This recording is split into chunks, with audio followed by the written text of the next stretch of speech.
Biloxi au Mississippi. Le lundi 14 septembre 1987. C'était une de ces soirées chaudes dont on a l'habitude dans cette ville aux abords du golfe du Mexique. Les bureaux étaient fermés et la plupart des gens étaient maintenant rentrés chez eux. Comme ses voisins, Vincent Sherry, un juge itinérant de l'État, et sa femme Margaret relaxaient après une dure journée. Vincent Sherry était un juge réputé de Biloxi. Quant à Margaret, elle devait se présenter comme maire aux prochaines élections.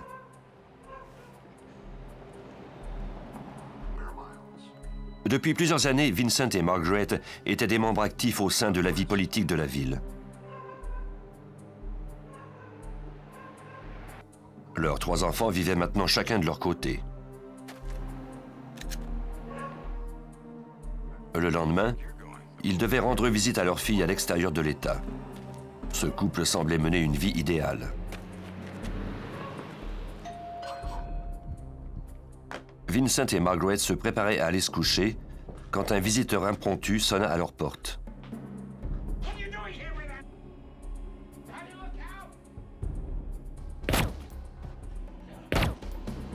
Il allait irrémédiablement mettre un terme à leur trop belle histoire.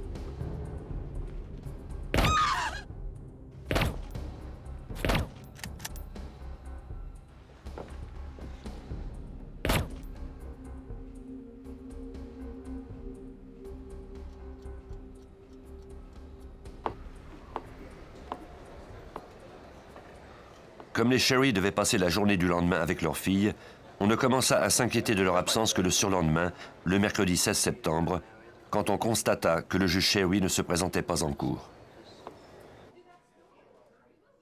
Les collègues du juge appelèrent Pete Allat, l'ami et ex-associé de Vincent Sherry. Morning, Pete Allat. Ce dernier ignorait où se trouvait le juge, mais il décida qu'il était peut-être préférable de se rendre directement chez lui pour voir si tout allait bien. Il demanda à Charles Leger, l'un de ses jeunes associés, de l'accompagner. En route, Leger essayait de faire la conversation, mais Allat était distant. Il était sans doute préoccupé par la disparition de son ami.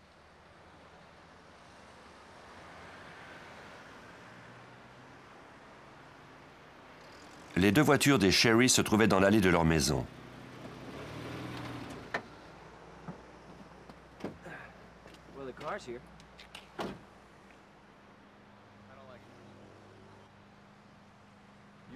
Allat demanda à Leger de sonner à la porte pendant qu'il demanderait à la voisine si elle avait aperçu le couple.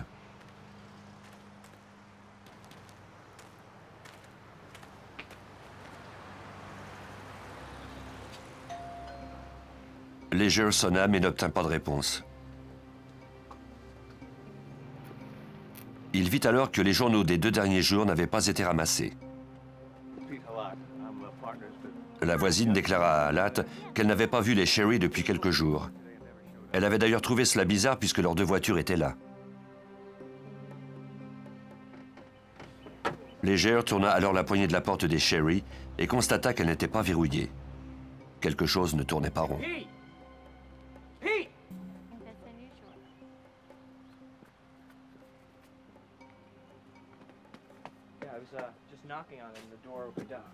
Allat entra prudemment à l'intérieur de la maison.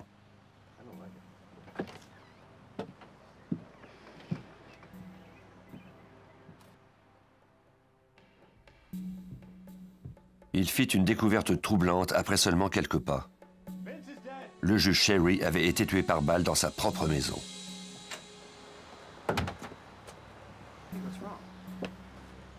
Les 2 hommes appelèrent la police.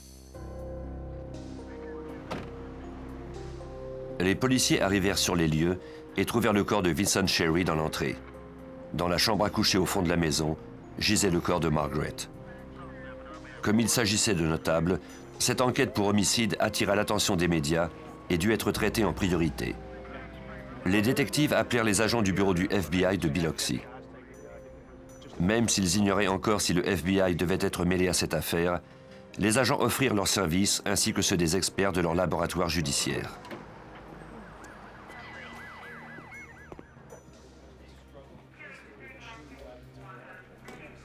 Dans la maison, les policiers commencèrent à fouiller la scène pour trouver des indices. Ils analysèrent la dispersion des éclaboussures de sang afin d'établir d'où les projectiles avaient été tirés. S'ils parvenaient à savoir à quel endroit le meurtrier se trouvait lorsqu'il avait fait feu, ils pourraient peut-être reconstituer en partie le crime.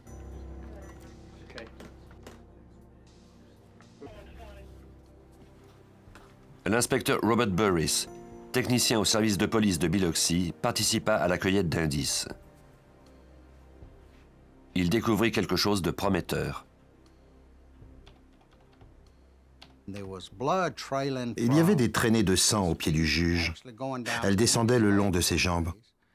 Il y en avait également sur la porte coulissante vitrée qui se trouvait juste derrière sa tête.